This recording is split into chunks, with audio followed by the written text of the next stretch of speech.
This video is a bit of a companion to the grouping videos that I've been recording. They're intended for, I guess mainly for parents of young kids. I'm imagining 4 to 7, maybe a little older, and having fun with numbers. And my idea here is that someone watching this would maybe be able to take this and do the same kind of things with their child or with a student in a very exploratory fashion, not telling nearly as much as I do about the story, but letting the student or the child discover the story.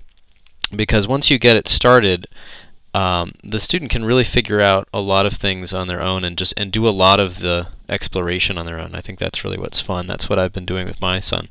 And so in the grouping videos, I talked about how you can take a number like 4, and like if you have 4 blocks, and it groups into 2 groups of 2, and you can say that geometrically, that makes a rectangle. So these blocks are nice; they make a nice little rectangle.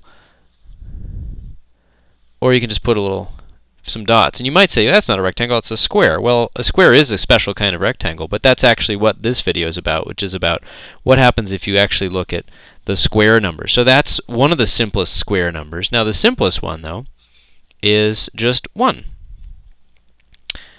Now that doesn't look like a square to most people, it looks like a dot, but it's a little square, and I have these blocks that are themselves square. That helps get that. But it's really just a very, very simple rectangle that's 1 unit on one side, 1 unit on the other side. It's the simplest kind of square. So we'll definitely count that. And then you can go to a 3 by 3 square. Let me get some more blocks from my little stash. And a 3 by, that's too many. A 3 by 3 square, well, that's 3 groups of 3. If you count them up, 1, 2, 3, 4, 5, 6, 7, 8, 9. 9. And we could do a dot pattern. And again, you can do this completely with just dots. If you really want to emphasize the squareness of everything, you can draw a picture that's more like this. And that's what I've often been drawing when I've done this. And there's a pattern that's more about the squares coming together. We can do it with pennies, but then it's really hard to convince somebody with like 1 penny, convince somebody that's a square, even though that's how I want to think about it. So these are cool in themselves, to just figure out which numbers are square numbers. I mean, a 4-year-old is going to often know the numbers from 1 to 10 or 1 to 20 or something like that, but they're not necessarily going to be able to tell you which ones of those can be put into a square pattern. So that in itself is pretty interesting. And then if we go further, let's see, I'm going to have to steal some of these from the 9. We can make a 4 by 4 square, and if you count those up, it turns out to be 16.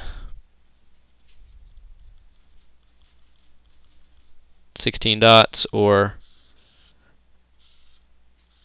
a big square separated out into 4 by 4 grid. And what I'm most interested in, and let me show you, since I have it, here's a really big square. Let me put this on a new page. These blocks from EAI Education.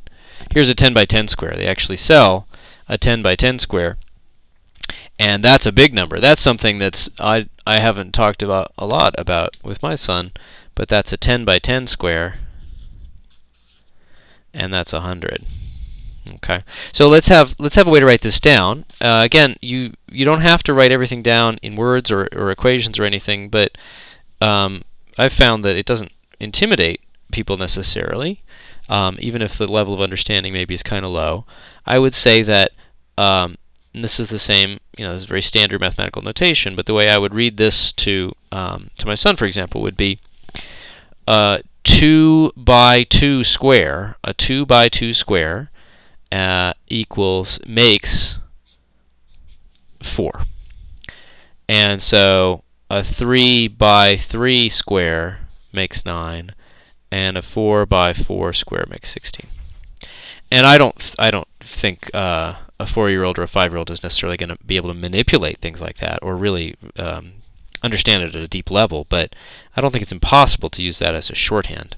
And then, of course, here, oh look, where's my square? This would say 10 by 10 is 100. Now, of course, if they're already learning that kind of notation and things in their math classes, if they're in elementary school, then that's not a surprising fact, and it's something that they're used to. So, but let me show you where I think it's fun to take this, and that is not to just list the square numbers, which I think it's still cool if they're really young, but it's to look at what you can make from square numbers. Think of them as building blocks. So here's a question. Can I make 7 out of 2 square numbers? And same thing for 5. Okay. Actually, let's try 5 first. Can I make 5 out of 2 square numbers? Well, let's see. Maybe it's kind of close. 5 is the next number after 4. So maybe if I took a 4, that's a 2 by 2 square, and a 1, okay, that works. That's 5 when you count it up. And we have 4 plus 1 makes 5, if you want to use the notation. You don't have to. Or you could just, if you want to write it down and memorialize it on paper, you could just put those next to each other. You could put a plus sign in between if you want, if you insist on that, but it's not really that crucial. And just maybe put a 5 next to it. A square, a small square, and the tiniest square make 5. Okay. Well, what about 7? Let's see. Can I make that out of 2 square numbers? Well, let's see. I could try a 4 and then, well, 3 isn't a square number. Well, let's see. Maybe I could make I know 1 is a square number. Oh, but then that's a 6. That's not square. That's not on our list of square numbers. Well, do I need use the 4 at all? Well, I could use a 1 and a 1. Oh, no, there's way too much. If I'm only allowed to use 2 building blocks, I've definitely got to use a 2 by 2. And then the leftover is definitely 3, and that's definitely not a square number. Okay, so the answer to this is no. You can't make 7 out of 2 square numbers, but you can make 5 out of 2 square numbers. Okay, that wasn't too hard to investigate, but the answer wasn't immediately obvious. And we can then ask other questions. We could go through just the list of numbers, and we could ask, how do you make them out of square numbers? And how many squares do you need? Well, 1, that is a square number already. 2, it's not up to the next single square, but it's just 2 square numbers here. So I'm going to record the number of square numbers we needed right here. Here we needed 2. 3, well, there's only one way to make that. You just put 3 of the little tiny squares next to each other. And you might think, oh, that's just going to keep getting bigger. But 4, of course, you get a break. That is a square number. Okay. Alrighty, so we're back to 1. 5, well, it's not a square number in itself, but we just figured out we only need 2 to make it a square number. Okay. I'm going to run against the 10-minute limit for YouTube in a minute here. So that's 2. Let's see. 6. Let's see. How could we do that? Let me steal these guys. Oh no, I don't need to steal them. I have more. 6. Let's move it up a little though. I pretty much got to use a 4. Then the extra 2's not a square. Looks like again I have to use 3.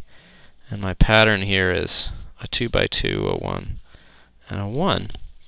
Well, it starts getting really interesting what the pattern is when you keep going. And even before you get to, say 20, you start seeing that there's some really interesting patterns here. I'll continue this in part 2 of the video so I don't go over 10 minutes.